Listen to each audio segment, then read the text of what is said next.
সৰলা এগৰাকী বিধৱা আছিল। তাই আনৰ ঘৰত কাম কৰিছিল। মনু, মই খানা বনাই থৈছোঁ। তুমি খোৱা আৰু স্কুললৈ যোৱা। স্কুলৰ পৰা চিধা ঘৰলৈ আহিবা।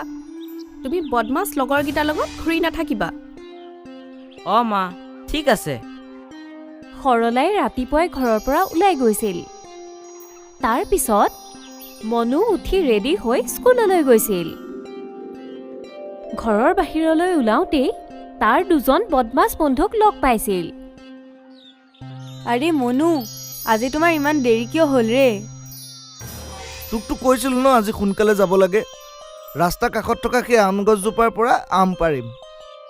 অঁ, ময়ো জানো কথাটো, কিন্তু বেলেগৰ গছৰ আম ছিঙাটো চুৰ বুলিয়ে কয় ন। এনেকৈ কোনে ক'লে বাৰু তোমাক? যিটো ধৰা পৰিলে সেইটো চোৰ। আমি সকলোৱে তাত আম পাৰিম আৰু তাৰ পৰা সোনকালে অন্তৰ্ধান হৈ যাম। আৰে, আমাৰ কাৰণেতো সেই গছজোপা মালিকৰ বহুত লোকচান হ'ব ন। হ'বলৈ দিয়া, আমাৰ কি হ'ল? আমিতো কেৱল মিঠা মিঠা আম খাবহে লাগে। এতিয়া ফাল্টু জ্ঞান নিদিবা আমাক। ব'লা এতিয়া আমাৰ লগত। পাপু আৰু বন্তিয়ে মনু সেই আমজোপাৰ ওচৰলৈ ৰৈ গ'ল। গছজোপাত পকি থকা বহুত আম ওলমি আছিল। মই গছৰ ওপৰত উঠি আম পাৰিম আৰু তোমালোকে জমা কৰি থবা। ঠিক আছে।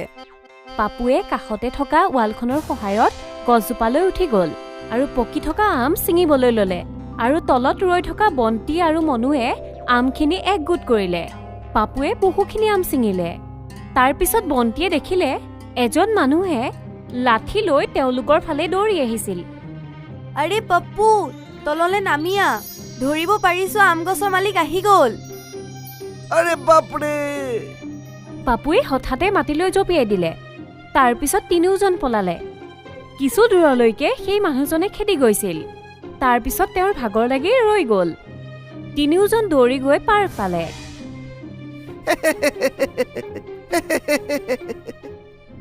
কি মজা লাগিল ন? মই ভাবিছিলো সেই মানুহজনে আমাক সকলোকে পুৰা ধুলাই কৰিব।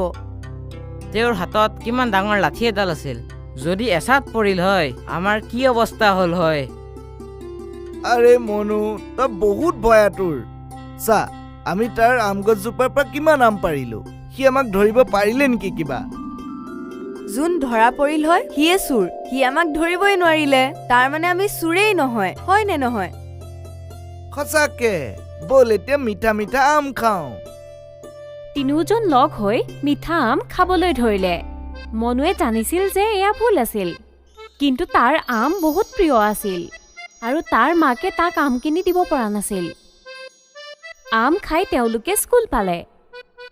স্কুল গেটত সিহঁতে ৰোহনক দেখিলে। ৰোহনৰ দেউতাক আৰক্ষীৰ কনিষ্টবল আছিল। তেওঁৰ উপাৰ্জন ভালেই আছিল আৰু সেইকাৰণেই আন ল'ৰা ছোৱালীতকৈ ৰোহনৰ ওচৰত বেছি বস্তু আছিল। ৰোহনে প্ৰায়েই তাৰ স্মাৰ্টফোনটো দেখুৱাই ফুৰিছিল। আৰে বন্ধুসকল, তোমালোকে ফ্ৰী ফায়াৰ গেম খেলিবানে? নেখেলো। মই কথাটো পাহৰিয়ে গৈছিলোঁ।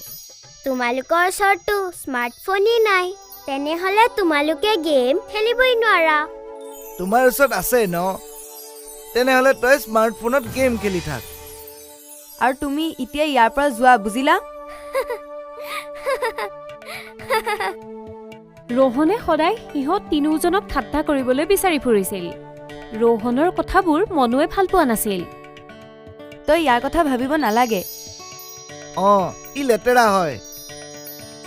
মনুৱে স্কুলত আৰু স্কুলৰ বাহিৰত এইটোৱে ভাবি আছিল যে যদি তাৰ ওচৰতো এটা স্মাৰ্টফোন থাকিলেহেঁতেন। আৰু স্মাৰ্টফোনৰ সপোন দেখি দেখি মনু শুই গ'ল। পাছদিনা ৰাতিপুৱা সৰলাই মনুক উঠালে। আজি দেওবাৰ আছিল। সৰলা আৰু মনুৰ দুইজনৰে ছুটি আছিল। আৰে মা, আজিতো শুবলৈ দিয়া। এতিয়া কি সূৰ্যটো মূৰৰ ওপৰত আহিলেহে উঠিবা নেকি? অলপ পিছতে উঠি আছো মা। সৰলাই আচলতে মনুক উঠাই দিলে। কিছু সময়ৰ পিছত মনু চাহ খাবলৈ বহিল। মা, মই বন্ধুসকলৰ লগত চাইকেল চলাবলৈ যাওঁ। ঠিক আছে, দুপৰীয়া সোনকালে আহি যাবা। অঁ মা, ঘূৰি আহিম। আৰে শুনা, তোমাৰ বন্ধু বন্তি পাপু বদমাছকেইটাতো নহয় ন? মা তুমি এনেই মিছাই মিছি সিহঁতক গালি পাৰি থাকা। দুয়োজন বহুত ভাল হয়। নহয় বাবা, সেই ল'ৰা দুজন ভাল নহয়। যাকে তাকে উল্টাকে কয় আৰু লগতে চুৰো কৰে। সিহঁতৰ লগত থাকিলে এদিন তুমিও বেয়া হৈ যাবা। তুমি সিহঁতৰ লগত কেতিয়াও নাথাকিবা। ঠিক আছে মা, মই নাথাকোঁ। এতিয়া মই যাওঁ। মনুৱে নিজৰ চাইকেল ল'লে আৰু চলাই গ'ল। সি তাৰ বন্ধুসকলৰ লগত খেলপথাৰ পালে আৰু তিনিওজনে মিলি কথা পাতিবলৈ ল'লে।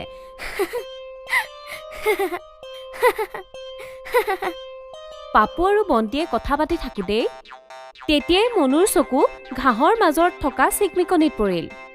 মনুৱে সেই বস্তুটো উঠালে আৰু দেখিলে সেইটো স্মাৰ্টফোন আছিল। এইটো চাগে কাৰোবাৰ ফোন পৰি গ'ল ইয়াত। বন্তি আৰু পাপু তাৰ ওচৰলৈ আহিল। স্মাৰ্টফোন নহয়, আইফোন হয়। আৰে বাট, তোৰচোন ভাগ্যই খুলিল। তইতো বহুত দিনৰ পৰা স্মাৰ্টফোন এটা বিচাৰি আছিলি ন? ভগৱানে তোক এটা আইফোন দি দিলে। কিন্তু এইটোতো মোৰ নহয়, এইটো আন কাৰোবাৰ হয়। আমি এইটো ইয়াৰ মালিকক গতাই দিব লাগিব। আৰে গাধ, তই পাইছ যেতিয়া তোৰেই হ'ল ন। ভগৱানে এইটো তোমাকে দিছে, এতিয়া এইটো তোমাৰে হয়, বুজিলা? আইফোনততো বিভিন্ন ধৰণৰ গেমছ থাকে। বন্তি আৰু পাপুৱে সেই আইফোনটোত গেম খেলিবলৈ ল'লে আৰু তাৰ পিছত ভিডিঅ' চাবলৈ ল'লে। এনেকৈ কিছু ঘণ্টা গুচি গ'ল। এতিয়া মই ঘৰলৈ যাব লাগে। মায়ে চাগে মোৰ বাবে ৰৈ আছে। আৰে এইটো লৈ যা, তোৰ আইফোন। পাপুৱে সেই আইফোনটো মনুক দি দিলে। মনুৰ আইফোন খুব পচন্দৰ আছিল, সেইকাৰণে সেইটো সি ৰাখিব বিচাৰিছিল। গোটেই ৰাস্তাটো সি আইফোনটো চাই গৈছিল। মনুৱে আইফোনটো লৈ ঘৰ পালে আৰু সি আইফোনটো ঘৰত লুকুৱাই থলে। তোমাৰ কাৰণে তোমাৰ মন পচন্দৰ আলু পৰাঠা বনাইছোঁ। ভৰি হাত ধুই আহা যোৱা। আহিছোঁ মা। মনুৱে খানা খাবলৈ বহি দিলে। মনুৱে তেওঁৰ মাকক আইফোনটোৰ কথা কোৱা নাছিলে।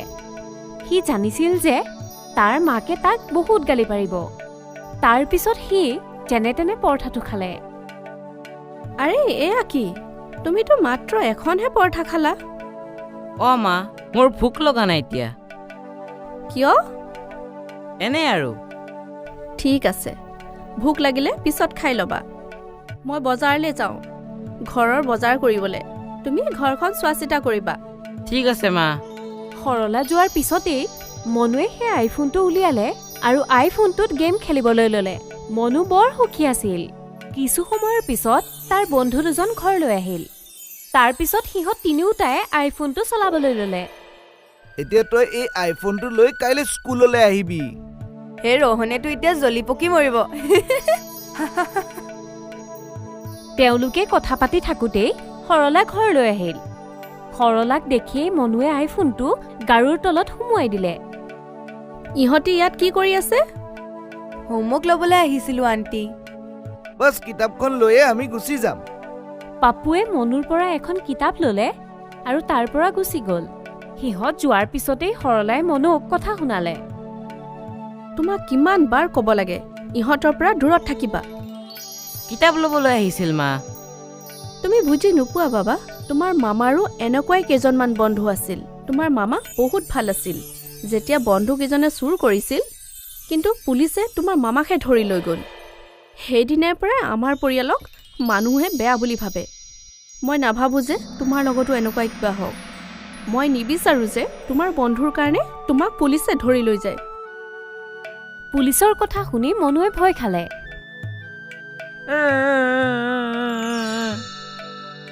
সি কান্দি কান্দি আইফোনটো মাকৰ হাতত দিলে আৰু সকলো কথা ক'লে। মই চুৰ কৰা নাই মা। কাৰোবাৰ বস্তু নোকোৱাকৈ লোৱাটো চুৰ কৰাই হয় ন? নহয় মা, মই চুৰ নহয়। মোৰ ভুল হৈ গ'ল মা, মোক ক্ষমা কৰি দিয়া মা। সেই সময়তে আইফোনটো বাজি উঠিল। সৰলাই ফোনটো ধৰিলে। হয়, মই বজাৰৰ ওচৰতে থকা পথটো পাই কৈছোঁ। এই ফোনটো মোৰ ল'ৰাটোৱে ৰাস্তাত পাইছিল। হয়, সোনকালে আহক। কিছু সময়ৰ পিছতে ফোনৰ মালিক ফোন নিবলৈ আহিল। সৰলাই সেই ফোনটো উভতাই দিলে। বহুত বহুত ধন্যবাদ ভনী। আজিকালি কোনে কাৰ বস্তু উভতাই দিবহে? আপোনালোক বৰ ভাল মানুহ। ধন্যবাদ ধন্যবাদ বোপা। আৰু সেই মানুহজনে আইফোনটো লৈ গুচি গ'ল। সৰলাই খঙেৰে মনুৰ ফালে চালে। তাইৰ তেতিয়াও মনুৰ ওপৰত খং উঠিয়ে আছিল।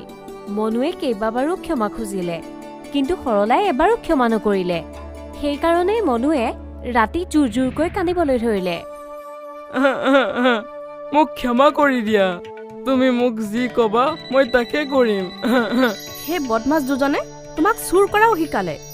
আজিৰ পৰা সেই বদমাছকেইটাৰ লগত তুমি কেতিয়াও নাথাকিবা। সেই দুজনে তোমাক জীৱন ধ্বংস কৰি দিব। ঠিক আছে মা, মই আপোনাক কথা দিলোঁ। আজিৰ পৰা মই সিহঁতৰ লগত কেতিয়াও নাথাকোঁ। সৰলাই মনুক ক্ষমা কৰি দিলে। মনুৱে নিজৰ শিক্ষা পাই গ'ল। সেইদিনাৰ পৰা মনুৱে কেতিয়াও পাপু আৰু বন্তিৰ লগত নাথাকিল। সি নিজৰ বেয়া সংগ এৰি দিলে।